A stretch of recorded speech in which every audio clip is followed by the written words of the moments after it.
Visakha steel plant ప్రైవేటీకరణ వ్యవహారం అనేది కేంద్ర ఉక్కు శాఖ మంత్రి పర్యటనతో మరోసారి చర్చలోకి వచ్చింది.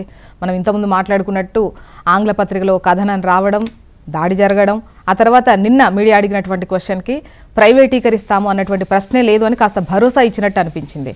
సో ఏంటి అంటే కార్మికులు అండ్ యాజమాన్యం ధైర్యంగానే ఉండొచ్చా, విశాఖ స్టీల్ ప్లాంట్ ప్రైవేటీకరించబడదా అన్నటువంటి క్వశ్చన్స్ అయితే రేజ్ అవుతున్నాయి. ముందు లక్ష్మీనారాయణ గారి దగ్గర నుంచే స్టార్ట్ చేద్దాం. లక్ష్మీనారాయణ గారు, మీ ఒపీనియన్ ఏంటండి ఈ స్టేట్మెంట్ తో? నిన్న కేంద్ర మంత్రి కుమారస్వామి గారు విశాఖ స్టీల్ ప్లాంట్ ను సందర్శించడం, అధికారులతో, చట్టసభల సభ్యులతో, కార్మిక సంఘాల నేతలతో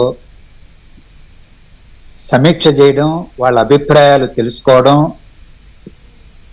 ఆ ప్లాంట్ పట్ల ఒక స్పష్టమైనటువంటి అవగాహన కల్పించుకోవడానికి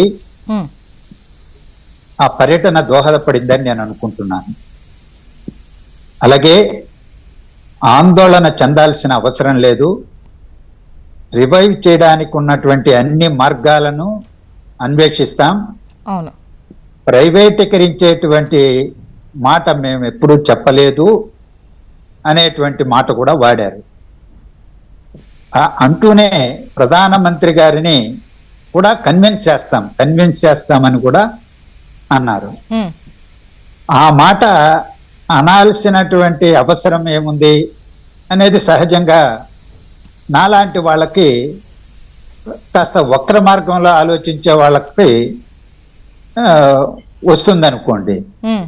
ఎందుకంటే గత ప్రభుత్వ కాలంలో 100కు 100% ప్రైవేటీకరిస్తాము అనే ఒక విధానాన్ని కేంద్ర ప్రభుత్వం ప్రకటించింది.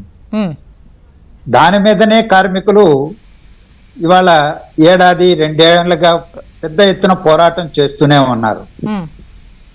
ఆ పోరాటం నేపథ్యంలో ఈరోజు ఈ పర్యటన. ఈలోపు ప్రభుత్వం కేంద్రంలో మారింది. మౌలికంగా ఒక నిజమైనటువంటి సంకీర్ణ ప్రభుత్వం ఏర్పడింది. గతంలో కూడా సంకీర్ణ ప్రభుత్వమే, ఎన్డీఏ ప్రభుత్వమే. కానీ ఆ రోజు పూర్తి మెజారిటీ బీజేపీకి ఉన్నటువంటి ప్రభుత్వం. కానీ ఇవాళ పూర్తి మెజారిటీ ఉన్నటువంటి ప్రభుత్వం కాదు కాబట్టి ఒక నిజమైన సంకీర్ణ ప్రభుత్వం. ఆ సంకీర్ణ ప్రభుత్వంలో కూడా ఆంధ్రప్రదేశ్ సంబంధించి టీడీపీ అలాగే జనసేన కీలకమైనటువంటి భాగస్వాములు. ఎన్నికల మేనిఫెస్టోలో 2 పార్టీలు హామీ ఇచ్చాయి. అలాగే భారతీయ జనతా పార్టీ కూడా ప్రజలకు హామీ ఇచ్చారు. ఇవాళ అనకాపల్లి ఎంపీగా కూడా గెలిచారు. అందువల్ల సంకీర్ణ ప్రభుత్వం రాష్ట్రంలో ఉన్నది, కేంద్రంలో ఉన్నది. మారినటువంటి పరిస్థితుల్లో విశాఖ ఉక్కు కర్మాగారాన్ని ప్రైవేటీకరించకుండా నిలబెట్టగలిగినటువంటి పరిస్థితులు ఉన్నాయని భావిస్తా ఉన్నాను.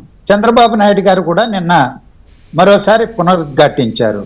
విశాఖ ఉక్కు కర్మాగారం ఆంధ్రప్రదేశానికి మొత్తానికి ప్రైడ్, అది మనందరికీ సంబంధించింది, దాన్ని కాపాడుకుంటామని చెప్పారు. అందువల్ల కేంద్ర ఉక్కు శాఖ మంత్రి, సహాయ మంత్రి, ముఖ్యమంత్రి, విశాఖ ఎంపీ, అనకాపల్లి ఎంపీ, ఎమ్మెల్యేలు అందరూ కూడా పట్టుదలతో ఉన్నారని భావిస్తా ఉన్నాను. విశాఖ ఉక్కు కర్మాగారం ప్రభుత్వ రంగంలోనే పరిరక్షించబడుతుంది. కానీ దానికి సొంత గనులు ఏర్పాటు చేయాలి. అప్పులు ఉన్నాయి, బయటపడాలి. కేంద్రం కొంత ఆర్థిక తోడ్పాటును, ప్యాకేజీని ప్రకటించాలి. సొంత గనులు ఏర్పాటు చేసినప్పటి నుంచి లేవు, అది ఏర్పాటు చేయాలి. ఇంకొక మాట, వివిధ ప్రతిపాదనలు కూడా చేశారు. జైల్లో కలపండి, లేకపోతే ప్యాకేజీ ఇవ్వండి, రకరకాలు. ఆ ప్రభుత్వ రంగంలో కూడా లాభసాటిగా పరిశ్రమ నడవడానికి అవసరమైనటువంటి ఏర్పాట్లు కూడా చేయాలి కేంద్ర ప్రభుత్వం అనేది నా అభిప్రాయం. ఓకే. అండ్ రామకృష్ణ గారు, మేడం రామకృష్ణ గారు చెప్పండి, మీకేమనిపించింది నిన్నటి ఆ ప్రకటన చూస్తే? నిన్నటి ఆ ప్రకటన చూసినప్పుడు కొంత ఆశ్వాసన and at the same time ఇక్కడున్న రాజకీయ పార్టీల మద్దతు ఏదైతే అవసరమో దాన్ని నిలుపుకోవడం కోసం ఖచ్చితంగా కేంద్ర ప్రభుత్వం కొంత ప్రయత్నం చేస్తోంది అనేది అయితే ఒక అభిప్రాయం అయితే కలిగింది. అసలు ఈ చర్చ ఎందుకు మొదలైంది, ఇవాళ ఇది ఎందుకు చర్చించుకోవాల్సి వస్తా ఉంది అంటే మొన్న ఎలక్షన్ అంటే 2024 ఎలక్షన్ కు ముందు కేంద్రంలో ఉన్న భారతీయ జనతా పార్టీ నేతృత్వంలోని ప్రభుత్వమే స్పష్టంగా చెప్పింది, దీన్ని అమ్మేస్తాం, ఎవరు ఏమన్నా ఎంతమంది అడ్డం వచ్చినా ఆగే ప్రసక్తే లేదు, దీన్ని ఖచ్చితంగా అమ్మి తీరుతాం అని 1కి 4 సార్లు నొక్కి ఒక్కానించి చెప్పిన తర్వాత, కాకపోతే ఏం జరిగిందంటే నిన్న కూడా సహాయ మంత్రి ఒక మాట మాట్లాడారు, కేబినెట్ మినిస్టర్ ఒక మాట మాట్లాడారు. సహాయ మంత్రి ఏం చెప్పారంటే ఇదంతా ఉత్తినే పర్యటన తప్ప మేము ఎవరం ఏ డెసిషన్ చేసే అధికారము మా చేతిలో లేదు, ఏమి చెప్పినా కూడా అది నిలబడే అవకాశము లేదు. End of the day decision should be made by the prime minister of India. ఆయన చెప్పాల్సిందే, ప్రధాని నోట్లో నుంచి ఏదొస్తే అదే ఫైనల్ అని చెప్పారు. కాబట్టి మీ ద్వారా తెలుగుదేశం వారిని కానీ జనసేన వారిని కానీ కోరేది ఏంటంటే రేపు అదే బడ్జెట్ సమావేశాల్లో పార్లమెంట్ లో ఖచ్చితంగా ఈ విషయాన్ని చెప్పించాల్సిన అవసరం ఉంది. విశాఖ స్టీల్ ప్లాంట్ ని ఖచ్చితంగా అమ్మట్లేదు. అట్ ది సేమ్ టైం ఆ విశాఖ స్టీల్ ప్లాంట్ ని బలోపేతానికి చేసుకునే చర్యలు ఏమిటి, దానికి గనులు కేటాయిస్తున్నారా, సెయిల్లో కలుపుతున్నారా, దానికి నిధులు ఏ రకంగా కేటాయిస్తున్నారు అని చెప్పించాల్సిన బాధ్యత అయితే రాష్ట్రం నుంచి ఈ 2 పార్టీలు భుజస్కంధాలపైన ప్రభుత్వంలో ఉన్నారు కాబట్టి ఖచ్చితంగా ఉంది. నిన్న కూడా మంత్రి గారు లక్ష్మీనారాయణ గారు చెప్పినట్టు మంత్రి ఏం చెప్పారంటే దీన్ని ప్రైవేటైజ్ చేసే ఉద్దేశం లేదు, అందరితో చర్చలు జరిపాం, కానీ ప్రధానమంత్రి గారిని ఒప్పించే ప్రయత్నం చేస్తాం అంటే అక్కడ ఇంకా కూడా కామా అనేది ఒకటి అక్కడ పెట్టడం జరిగింది. కానీ నిన్న సంతోషించదగ్గ విషయం, ఆనందించదగ్గ విషయం ఏమిటంటే అన్ని పార్టీలు రాష్ట్రానికి సంబంధించి ఒకే తాటి పైన ఒకే కోరిక, ఇంక్లూడింగ్ భారతీయ జనతా పార్టీ వారి ఎంపీలు కూడా ఇవాళ స్వేచ్ఛగా బయటకు వచ్చి కాదు మాది నిలబడాలి, ప్రధాని ఉద్దేశం ఏదైనా కానీ విశాఖ స్టీల్ ప్లాంట్ నిలబడాలి అని వారు కూడా స్వేచ్ఛగా గొంతు విప్పి మాట్లాడి వారి డిమాండ్ ని ఆ కేంద్రం యొక్క ఆలోచనకి వ్యతిరేకంగా చెప్పడం అనేది ఈ రాష్ట్ర ప్రయోజనాలు కాపాడే ఉద్దేశంగా మాట్లాడడం అనేది కొంతవరకు ఆహ్వానించదగ్గ విషయం, సంతోషించదగ్గ విషయం. సరే, ఎండ్ ఆఫ్ ది డే అక్కడ ఉన్న ప్రజల ఆకాంక్షలు కానీ లేకపోతే అక్కడి యొక్క ఉద్యోగుల ఆకాంక్షలు కానీ ఇవేవి కూడా దెబ్బతినకుండా ఆ స్టీల్ ప్లాంట్ అక్కడే కొనసాగుతుంది అనే ఒక నమ్మకం కల్పించే ప్రయత్నం నిన్నటి వరకు జరిగింది. దాన్ని ప్రధాని ఏ రకంగా తీసుకెళ్తారు, ప్రధాని ఆలోచన ఏ రకంగా ఉంది అనేది పార్లమెంట్ సెషన్స్ లో మనకి వచ్చే భరోసాని బట్టి ఆధారపడి ఉంటుంది జ్యోత్స్న గారు. అండ్ రామకృష్ణ గారు, అసలు ఈ ఆలోచన వచ్చేటువంటి క్రమంలో అసలు ఉందే నష్టాల్లో ఉంది కాబట్టి ప్రైవేటీకరణ చేస్తే ఒక పని అయిపోతుంది అన్నటువంటి విధంగా ఉంటే ఆ తర్వాత ఆ అంశం తెరపైకి వచ్చిన తర్వాత ఆ అనౌన్స్మెంట్ వచ్చిన తర్వాత అడ్మినిస్ట్రేషన్లో చాలా మార్పు వచ్చింది, కొన్ని బ్లాక్స్లో లాభాలు కూడా తీసుకొచ్చారు. అంటే ముఖ్యంగా ప్రైవేటీకరించడం అన్నదానిపైన కాకుండా అక్కడ ఎట్లా వర్క్ జరుగుతోంది ఏంటి అన్నటువంటి నిఘా లేకపోవడం వల్ల వీళ్ళు కూడా లైట్ తీసుకోవడం వల్ల ఉన్నటువంటి పనిని ఇటువంటి పరిస్థితి వచ్చింది అనుకోవచ్చా? మీ ఒపీనియన్ ఏంటి? అంటే దీనికి డిఫరెంట్ యాంగిల్స్ ఉన్నాయమ్మా. మనం ఉద్యోగ సంఘాలతో కూర్చోబెట్టి మాట్లాడినప్పుడు మాకు రేట్ ప్రొడక్షన్ తగ్గించమని చెప్పారు, లేకపోతే మాకు సొంతంగా గనులు లేవు, వారి సమస్యలన్నీ వారు చెప్తా ఉన్నారు, ఉద్యోగ ఏకరువు పెట్టారు. సో ఇక్కడ నష్టాల్లోకి బలవంతంగా నెట్టబడింది, అమ్మాలనే ఉద్దేశం ఉంది అనేది ఇంకొక వర్షన్ ఉంది. సో ఇదంతా కాదు, ఇదంతా స్టడీ చేయడానికే నేను వచ్చానని కేంద్ర మంత్రి చెప్పారు.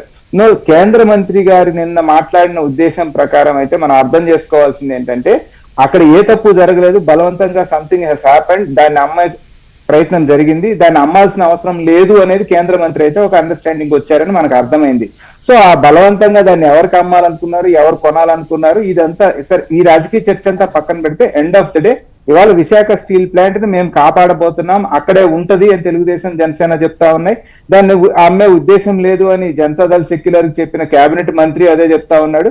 ఎండ్ ఆఫ్ ద డే ఇవాళ ఒక మనకి అక్కడ అంతో ఎంతో మనకి కొంత వీక్ గా కనపడింది. సహాయ మంత్రి బీజేపీకి చెందిన శ్రీనివాస్ వర్మ గారి స్టేట్మెంటే ప్రధాన మంత్రి నిర్ణయం తీసుకుంటారు, ఇంకెవరికి అసలు దాని గురించి మాట్లాడే అధికారం లేదు అని చెప్పినప్పుడు అక్కడ ఏం జరుగుతుంది అనే ఒక అనుమానాన్ని మన మధ్య వదిలిపెట్టి వెళ్ళడం జరిగింది. కాబట్టి అక్కడ కూడా దీనికి ఫేవరబుల్ గా రావాలి అనేది కాంగ్రెస్ పార్టీగా మేము కోరుకుంటా ఉన్నాము. జ్యోత్స్న గారు. ఓకే. అండ్ విద్యాసాగర్ గారు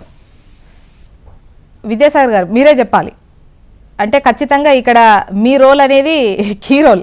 గతంలో అనౌన్స్మెంట్ క్లియర్ కట్గా ఇచ్చేశారో అప్పుడు బీజేపీకి బలం ఎక్కువ, ఇప్పుడు మీ మద్దతు ఉండాల్సినటువంటి అవసరం కూడా అక్కడ బీజేపీకి ఉంది. అంటే జ్యోత్స్న గారు, ఒకటి ఇక్కడ బీజేపీకి ఇప్పుడు బలం ఉంది, ఇప్పుడు బలం లేదు, ఈ వీటి మీద నేను స్పందించను. ఎందుకంటే అప్పటి కాల పరిస్థితులు అప్పుడే పరిస్థితులు అప్పుడు, ఇప్పుడు పరిస్థితులు ఇప్పుడు. రాజకీయాలు ఎప్పుడు ఈక్వల్ గా ఎప్పుడు వెళ్తూ ఉండవు. ఆ రోజు కూడా జగన్మోహన్ రెడ్డి ప్రభుత్వం అనుకుని ఉంటే కనీసం ఒక సమీక్షణ పెట్టించే ఏర్పాటు చేసి ఉండేదేమో.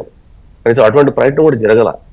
ఈ మధ్యనే మనం ఎక్కడో విన్నాం, మాజీ చీఫ్ సెక్రటరీ సుబ్రహ్మణ్యం గారు ఆయన విశాఖ భూములు అంటే ఫ్యాక్టరీని తీసేసి అక్కడ క్యాపిటల్ కడదామని ప్రపోజ్ చేశారు అన్న దాని మీద ఈ మధ్య కూడా బాగా పెద్ద వైరల్ అయింది. ఆయన ఒక ఇంటర్వ్యూలో చెప్పారు. సో వాళ్ళకి అటువంటి ఆలోచన లేదు. మాకున్న ఆలోచన ఏంటి, అది ఉమ్మడి ఆంధ్రప్రదేశ్ లో ఎంతో మంది త్యాగం చేసిన త్యాగ ఫలితంగా వచ్చినటువంటి ఫ్యాక్టరీ. అది ఊరికే రాలేదు. 1970s లో దాదాపు 37 మందో 36 మందో ఆ ఫ్యాక్టరీ కోసం ప్రాణాలు వదిలారు. దానికి ఒక చరిత్ర ఉంది. దాని ఉక్కు పరిశ్రమగానే చూస్తున్నారు చాలా మంది. అవి కేవలం ఉక్కు పరిశ్రమ కాదది. ఆ రోజు ఆంధ్ర, ఈవెన్ మీరు నమ్మరు, తెలంగాణలో ఆ ఉక్కు ఫ్యాక్టరీ కోసం అక్కడి నుంచి వచ్చి పోరాడి చనిపోయిన వాళ్ళు 6-7 మంది ఉన్నారు. దాని నినాదమే విశాఖ ఉక్కు ఆంధ్రుల హక్కు. తెలంగాణలో ఆ ఫ్యాక్టరీ కోసం పోరాటం చేసి ప్రాణాలు కోల్పోయిన వాదులు తెలంగాణ ప్రాంతం నుంచి ఉన్నారు. దాన్ని ఎట్లాగా మనం దాన్ని ఒక ఫ్యాక్టరీగా చూడగలుగుతాం? అది ఫ్యాక్టరీ కాదండి, అది ఒక sentiment. It's a part of the parcel in our Andhra people. So దాన్ని పరిరక్షించుకునే బాధ్యత ఇర్రెస్పెక్ట్ ఆఫ్ ఆల్ పొలిటికల్ పార్టీస్ అందరి బాధ్యత అది. సో అందువల్లే దాని వాస్తవికతలోకి వెళ్ళి ఇది ఏ రకంగా ఏర్పడింది 40 ఏళ్ల ముందు, ఎంతమందికి ఎంప్లాయ్మెంట్ క్రియేట్ చేసింది, ఏ పోరాటాల వల్ల అది ఆంధ్రప్రదేశ్కు రాగలిగింది, దాన్ని మనం వదులుకోవటమా అంటే మన బాడీలో ఒక పార్ట్ను తీసి వదులుకోవటమే. సో అందువల్లే తెలుగుదేశం పార్టీ చాలా క్లియర్ గా కేంద్ర ప్రభుత్వ పెద్దలతో మాట్లాడి దాని గనులు కేటాయించే విషయంలో కానీ, నిన్న కుమారస్వామి ఆయన స్టేట్మెంట్ అంటే ఒక కేంద్ర మంత్రి, ఆయన ఏమి అదే ఎంఓ కూడా కాదు, ఆయన సహాయ మంత్రి కూడా కాదు, కేంద్ర మంత్రి వచ్చి అక్కడ ఇది 100% తో నడుస్తుంది, గనులు కేటాయిస్తాము, దీన్ని ప్రధానమంత్రితో మాట్లాడి దీన్ని క్లియరెన్స్ చేస్తానంటే అది ఆల్మోస్ట్ అన్ని ప్రధానమంత్రి పర్మిషన్ లేకుండానో కేంద్ర పెద్దలతో మాట్లాడుకోకుండానో ఆయన అక్కడికి వచ్చి ఆ ప్రకటన చేసి ఉంటారని అనుకోను. నేను అనుకోవటం ఏంటంటే అక్కడికి వెళ్ళి సిచ్యువేషన్ గమనించి దాని మీద డిసిషన్ చెప్పడానికి ప్రధానమంత్రి గారితో మాట్లాడతామనే కాంటెక్స్ట్ లో ఆ మాట చెప్తారేమో అని చెప్పి నేను అనుకుంటున్నాను. మనకు అది అది అది ఎక్కడికి వెళ్ళదు. విశాఖపట్నానికి సీ పోర్ట్ ఎంతనో ఉక్కు పరిశ్రమ కూడా అట్లా అంతే ముఖ్యం. అది 100 కుమార స్వామి గారి స్టేట్మెంట్ ప్రకారం 100కి 1000% అది పనిచేస్తుంది, 100% వైబిలిటీతో పనిచేస్తుంది, గనులు వస్తాయి. అది మన ప్రైడ్ టు ఆంధ్ర, ఉమ్మడి ఆంధ్రప్రదేశ్ కు అది మనకు ప్రైడ్. అది నేనేమి ఇప్పుడు ఆంధ్ర తెలంగాణను సపరేట్ చేసి ఇది కేవలం ఆంధ్రప్రదేశ్ కు పరిమితికి చెందుతుందని చెప్పడానికి అవకాశం లేదు. సో పోరాటాల ఫలితంగా వచ్చినటువంటి పరిశ్రమలు కోల్పోయే అవకాశం లేదు. దానికోసం తెలుగుదేశం ప్రభుత్వం ఆంధ్రప్రదేశ్ లో ఎన్డీఏ ఉంది, కేంద్రంలో కూడా ఎన్డీఏనే ఉంది. ఈ రెండు కలిసి కూర్చొని దాన్ని ఎలా ముందుకు తీసుకెళ్లడానికి మీద మాత్రం ఖచ్చితంగా ప్రయత్నిస్తాం. సుహాసిని గారు అంటే భరోసా ఇచ్చారు కానీ ఎక్కడో కామా పెట్టి వెళ్ళారు. మొదటి నుంచి కూడా భారతీయ జనతా పార్టీ ఇప్పుడు మన రాష్ట్రంలో క్యాడర్ ఏంటి, ఏ రాష్ట్రంలో ఆ గవర్నమెంట్ కి ఆ చిత్తశుద్ధి ఉండాలి. పార్థసారథి గారు చెప్పినట్టు గతంలో ఏమీ ఇక్కడ రాష్ట్ర ప్రభుత్వం నుంచి సరైన నిర్దిష్టంగా ఒక ప్రపోజల్ వెళ్ళలేదు. కేంద్ర ప్రభుత్వం దేనికి కాదన్నదు, కానీ ఇన్ని రాష్ట్రాల నుంచి వాళ్ళ రాష్ట్రంలో ఏ విధంగా అభివృద్ధి ఉండాలి, ఏం చేయాలి, ముందుకెళ్ళాలి, ఏ విధంగా కేంద్రం నుంచి సహాయ సహకారాలు తెచ్చుకోవాలన్న ఒక చిత్తశుద్ధి రాష్ట్రంలో కూడా ఉండాలి. ఇదే కాకుండా దీనికి అతీతంగా కూడా మేము మొదటి నుంచి కూడా భారతీయ జనతా పార్టీ క్యాడర్ మేము ఇక్కడ వైజాగ్ స్టీల్ ప్లాంట్ డెఫినెట్లీ మేము పరిరక్షిస్తాం, నిర్మాణాత్మకంగా ముందుకు వెళ్ళాలి అని మేము చెప్పడం జరుగుతుంది. కానీ ఈ కేంద్రంలో కొన్ని పాలసీస్ వల్ల మొదటి నుంచి కూడా ఇది మేము అదే అంటున్నాం. లాసెస్ లోకి నష్టాల్లోకి వెళ్ళిన లిస్టింగ్ లోకి చేస్తే ఆ లిస్టింగ్ లో వైజాగ్ స్టీల్ ప్లాంట్ వచ్చింది. అది కూడా చివరిగా ఒక 35వ ప్లేస్ లో వచ్చింది. రావడం వల్ల ఏమైందంటే ఆటోమేటిక్ గా తీసుకున్న డెసిషన్ కాదు, ఇది కొంత స్పెషల్ గా తీసుకోవాలి. ఎందుకంటే దీనికి ఒక చరిత్ర ఉంది, ఇది మనకి ఒక సెంటిమెంట్ అనగానే సెంటిమెంట్ అని చెప్పి అది నష్టాల్లోకి వెళ్ళిపోతున్నా మనం మ్యూజియం లో పెట్టి చూసుకోలేం కదా, దానిని మళ్ళీ లాభాల్లోకి తీసుకురావాలి. సో ఏ విధంగా చేస్తే బాగుంటుంది అన్న దానిపైన ఒక మేధో మదనం జరుగుతోంది. ఇప్పుడు ఈ మనకి లాస్ట్ టైం అంటే ఎలక్షన్స్ ముందు కూడా పార్లమెంట్ లో సాక్షిగా మోదీ గారే చెప్పారు, పిఎస్యూస్ 1,20,000 కోట్ల వర్త్ పెరిగింది. అంటే 3.46 crores నుంచి వర్త్ 5 lakhs crores కి పెరిగింది. అంటే పబ్లిక్ సెక్టర్ అండర్టేకింగ్సే కాదు, ప్రతిదీ కూడా సంరక్షించాల్సిన బాధ్యత కేంద్ర ప్రభుత్వానికే ఉంటుంది. అదేంటంటే ఏదో దీన్ని అమ్మేస్తున్నారు అని ఏంటంటే ఇంకా అసలు తాడు బొంగరం లేకుండా ఇప్పుడు దేనికైనా విమర్శించవచ్చు, అది కొంత అతిగా విమర్శ చేయడం వల్ల ఇక్కడ ఇటువంటిది వచ్చింది. ప్రైవేటైజేషన్ ఏదో క్లియర్ కట్ గా ప్రైవేటీకరిస్తాము అనేది మాత్రం ఒక ప్రకటన చేశారు. అదే అంటున్నాను కదా, ఎప్పుడైతే అది జనరల్ లిస్టింగ్ లో లాసెస్ లోకి వెళ్ళిపోయిన వెంటనే లాసెస్ లో భాగంగా పాలసీ మ్యాటర్ లో ఏవైతే లాస్ లోకి వెళ్ళాయో అన్ని ప్రైవేటైజ్ చేయాలని, ఇదే ఇవాళ వచ్చింది కాదు. కాంగ్రెస్ తీసుకున్న నిర్ణయమే 91లో. వాళ్ళకేంటంటే ఒక కొత్త ఆలోచన, వాళ్ళు తీసుకున్న నిర్ణయాలపైన వాళ్ళే విమర్శలు సంధించుకోవడం అది అలవాటు.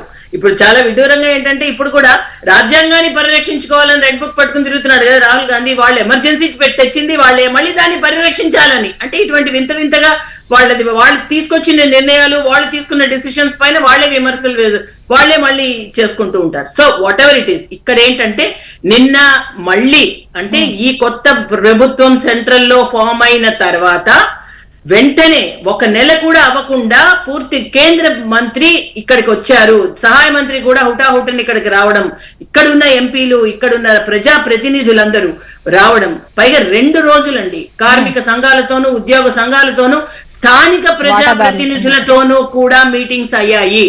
అన్నిటినీ మించి అక్కడ పల్లా శ్రీనివాస్ గారు ఆ ఉద్యమంలో కొన్ని రోజులు వారు శ్రమించారు, వారు కూడా ఒక స్టేట్మెంట్ ఇవ్వడం జరిగింది. అంటే ఇక్కడ అందరూ కూడా కమిటెడ్ గా ఉన్న నాయకులందరూ అక్కడ మీరు కనిపించారు. మీరు కనుక చూస్తే కేంద్రం నుంచి వచ్చిన సెంట్రల్ మినిస్టర్స్ అండ్ అదే కాకుండా మాకు ఇక్కడ ఉన్న పార్లమెంట్ సభ్యులు అండ్ ఎమ్మెల్యేలు, ఇదే కాకుండా ఉద్యమంలో పాల్గొన్న వాళ్ళు ఎంత పూర్తిగా దానిపైన కమిటెడ్ గా ఆ శ్రద్ధ మనకి కనిపించింది మనకి. సో అదే కాకుండా 20,000 కోట్ల నష్టంలోకి ఉన్నది అని మొత్తం అంతా చర్చించి, అదే కాకుండా గత ప్రభుత్వంలో కూడా వీళ్ళు ఏదైతే మ్యాంగనీస్ మైను అండ్ సరిపల్లెలో ఉన్న sand mine and quartz mine ఇవన్నీ కూడా ఏమీ ఏర్పాటు అన్నది జరగలేదు. ఇది కాకుండా alternative method steel authority of India limited లో కలిపితే వల్ల ఉపయోగాలు ఏంటి అంటే ముందు చర్చించేస్తారు కదా. ఎందుకంటే మళ్ళీ ఇంకొక డెసిషన్ తీసుకున్న వెంటనే మళ్ళీ ఇంకో సంఘం కాదని మళ్ళీ ఉద్యమించింది అనుకోండి, ఇటువంటివి ఇంకా నో లూజెండ్స్. జనరల్ కేటగిరీలో ఎప్పుడైతే సిక్ యూనిట్ కింద వెళ్ళిపోయిందో మళ్ళీ ఒక డెసిషన్ ఏదైనా మనం అనౌన్స్ చేశామంటే అది చాలా కరెక్ట్ గా ఉండాలి, లోకల్ గా ఈ విధంగానే రావాలి, స్థానికంగా ఉన్న అందరితోనూ డిస్కస్ చేయాలి, ఏది చేయాలి ఏది చేయకూడదు అన్న ఒక క్రక్స్ ఆఫ్ ద ఎసెన్స్ తీసుకోవాలి, అప్పుడు అనౌన్స్ చేయాలి. అంతే తప్ప ఏదో హాచ్ పాచ్ గా మళ్ళీ తప్పులు తడకలతో అనౌన్స్మెంట్ అన్నది చేయకూడదు అన్న ఉద్దేశంతో ఈ 2 రోజులు కూడా మీటింగ్స్ అన్నది జరిగాయండి. ఇప్పుడు అది కాకుండా ఆల్టర్నేటివ్స్ సెయిల్లో మర్జ్ అండ్ ఎన్ఎండిసి నుంచి ఏ విధంగా తీసుకోవాలి, అసలు ఆర్థికంగా ఏ విధంగా మనం సహకారాలు అందించాలి, ఇది ఇంకా ఏ విధంగా పెంచాలి, ఇది పూర్తి స్థాయిలో అంటే ఇక్కడ ఎంప్లాయీస్ ని రక్షిస్తాము, ఇక్కడ ఉన్న అసెట్స్ ని రక్షిస్తాము, ఇది పూర్తి స్థాయిలో సక్సెస్ఫుల్ ట్రాక్ పైన వెళ్తుంది అని చెప్పి నిన్న అన్ని ఎన్డీఏ కూటమి తరఫున ముఖ్యమైన నాయకులు ఎవరైతే ఉండాలో వాళ్ళందరూ ఉన్నారు. కేంద్రం నుంచి కూడా రిప్రజెంటేషన్ వచ్చింది. కేంద్రం నుంచి కేంద్ర మంత్రి వచ్చారు అంటేనే అది సెంట్రల్ గవర్నమెంట్ నుంచి ఒక మనిషి కేంద్రం తరఫున వచ్చినట్టు, అంతే తప్ప ఇది మళ్ళీ మోదీ గారి నోట్లోంచి రావాలి అన్న ఒక వితండవాదంలోకి వెళ్లకుండా దయచేసి వైజాగ్ స్టీల్ ప్లాంట్ ని కాపాడే విధంగానే మన కామెంట్స్ కానీ మన చేష్టలు కానీ ఇక్కడ ఉంటున్నప్పుడు ఇది good news. It is very good news for Vizag is concern. ఇది ఖచ్చితంగా దీని ముందుకి నిర్మాణాత్మకంగా వెళ్తుంది అనడంలో సందేహం లేదు. నిన్నటి వరకు ఏదైతే డౌట్స్ ఉన్నాయో అవన్నీ కూడా ఒక క్లారిటీ ఇవ్వడానికే వచ్చారండి. సుహాసిని గారు అంటే కుమారస్వామి గారు చెప్పడమే అంటే కేంద్ర ఉక్కు శాఖ మంత్రి ఆయన చెప్పడం అంటేనే పాజిటివ్ ఖచ్చితంగా ఉంటుంది, చేస్తారు, నెక్స్ట్ వాటికి సంబంధించిన కేటాయింపులు ఆ విధంగా ఉంటాయి, లాభాల్లోకి తీసుకొచ్చేటువంటి కార్యక్రమాలు చర్యలు తీసుకుంటారని. కాకపోతే ఇప్పుడు ప్రధాని నోటెంబడి చెప్పినా చెప్పకపోయినా అక్కడ సదరు మంత్రే చెప్పారు కాబట్టి అనుకోవచ్చు. చివర్లో ప్రధానిని ఒప్పిస్తామని చెప్పడంలోనే ఇక్కడ ఏదో ఉంది అనేది, ఒప్పిస్తామని చెప్పరు కదా నార్మల్ గా. అలా అయితే దానికి నేను చెప్తాను, ప్రధాని ప్రత్యేకంగా మీరు వెళ్ళి ఒకసారి స్టీల్ ప్లాంట్ విషయం ఏంటి, దాన్ని ఏ విధంగా మనకు అక్కడ లోకల్ సెంటిమెంట్ అవన్నీ కూడా మీరు పరిగణలోకి తీసుకుని అక్కడ మీరు ఒకసారి వెళ్ళి చూడండి. దాన్ని మనం పూర్తి స్థాయిలో రాష్ట్రానికి వాళ్ళకి సాటిస్ఫై చేసే విధంగా మనం చెయ్యాలి. So go study once again and come అంటే ప్రధాని గారు చెప్పారు వారితో మేము చర్చిస్తామంటే అవును డెసిషన్ అంటే ఇక్కడ ఈ విధంగా ఉంది, ఇక్కడ వీళ్ళందరూ వచ్చారు, ఇక్కడ సెంటిమెంట్ ఇలా ఉంది, ఇన్ని వేల కోట్లు ఉన్నాయి అప్పు, కానీ దీన్ని మనం ఈ విధంగా మర్జీ చేయొచ్చు, ఈ విధంగా మనం లోన్స్ ఇవ్వచ్చు, దీని వల్ల ఇది బాగా పెరుగుతుంది, దీని వల్ల ఇక్కడ సెంటిమెంట్ కాపాడబడుతుంది. ఈ విషయాలన్నీ డిస్కస్ చేసి వీళ్ళని మళ్ళీ చెప్పాలి కదా, టేకెన్ బ్యాక్. అప్పుడు ఇంకా బెటర్, ఇంకా అసలు అయితే ఇది ఇంకా మనం 100% ఇది ఆంధ్రప్రదేశ్ సెంటిమెంట్, ఇది మనం చేయాల్సిందే అని ఆల్రెడీ డిసిషన్ కి వచ్చిందాక కూడా. బట్ ఏదో మనం కాకి లెక్కలు ఎవరో చెప్పిన దానిపైన బేస్ చేసుకుని చెయ్యదు భారతీయ జనతా పార్టీ. ఏంటంటే ప్రత్యేకంగా వాళ్ళ మనిషి ఎవరైతే దానికి ఆథరైజ్డ్ పర్సన్స్ ఉన్నారో పంపించి రిపోర్ట్ తీసుకుని అప్పుడు డెసిషన్ తీసుకుంటారు. రామకృష్ణ గారు విద్యాసాగర్ గారు ఫైనల్ గా మీ వాయిస్ తీసుకుంటారు, చెప్పండి రామకృష్ణ గారు. ఇప్పుడు కాంగ్రెస్ పార్టీ డిస్ఇన్వెస్ట్మెంట్ పాలసీ తీసుకొచ్చింది నిజమే, కానీ ఆ రోజు డిస్ఇన్వెస్ట్మెంట్ పాలసీకి ఇప్పుడు జరుగుతున్న దానికి ఇవాళ 100% FDIలు తీసుకొచ్చిన పరిస్థితుల్లో ఆ రోజు కాంగ్రెస్ పార్టీ ఆలోచన నవరత్నాలు అమ్మకూడదని దానికి కొన్ని పారామీటర్స్ గైడ్ లైన్ ఉన్నదాన్ని ఇవాళ పూర్తిగా మొత్తం ఏది కనపడ్డా అమ్ముతాం అనే దానికి కంపారిజన్ తీసుకొచ్చి వాళ్ళ పాలసీనే మేము అమలు చేస్తున్నాం, వాళ్ళ పాలసీనే మీరు అమలు చేసేటప్పుడు మమ్మల్ని ఎందుకు రోజు ఆడిపోసుకోవడం, మా పైన ఎందుకు రోజు పడి ఆడవటం. సో దాన్ని పక్కన పెడితే ఇవాళ రాహుల్ గాంధీ కాన్స్టిట్యూషన్ ని పట్టుకొని తిరుగుతున్నాడు, సేవ్ కాన్స్టిట్యూషన్ అని మాట్లాడుతున్నాడు అంటే ఇవాళ కాలేజీల్లో యూనివర్సిటీల్లో మనుస్మృతిని చదివిస్తాము, మనుస్మృతిని ఒక సిలబస్ గా పెడతాము అనే పరిస్థితికి వచ్చినప్పుడు మనుస్మృతిని తగలబెట్టిన అంబేద్కర్, రాజ్యాంగాన్ని అందించిన అంబేద్కర్. సో దాని పరిస్థితుల్లో ఖచ్చితంగా రాజ్యాంగాన్ని కాపాడవలసిన పరిస్థితి ఈ రోజు ఈ దేశంలో ఉత్పన్నమైంది అనేది కూడా ప్రజలందరూ చర్చించుకుంటున్నారు, ప్రజలు ఆలోచిస్తున్నారు. దాన్ని అర్థం చేసుకోవాలి మనం. అండ్ ఫైనల్ గా ఒక లైన్ లో విద్యాసాగర్ గారు మీరు చెప్పాలనుకో, ఎందుకంటే మనకు సమయం అయిపోయింది. ఇప్పుడు సుహాసిని గారు చెప్పింది 100% పార్ట్ ఆఫ్ ది ప్రొసీజర్, అది అంతే తప్ప ఆల్ ఆఫ్ సడన్ గా ఒక కేంద్ర మంత్రి వచ్చేసి దాని మీద అయిపోయింది అని నేరుగా చెప్పరు. దేనికైనా స్టడీ ఉంటది, స్టడీ తర్వాత దానికి ఒక ప్రొసీజర్ ఉంటది. But head of the cabinet is prime minister. ఆ క్యాబినెట్ లో పెట్టుకోవాలి. డిస్ఇన్వెస్ట్మెంట్ లో నుంచి ఏదైతే పాలసీ ఉందో దాంట్లోంచి దీంట్లోంచి తీసేయాలంటే దానికి మళ్ళీ వర్క్ చేయాలి.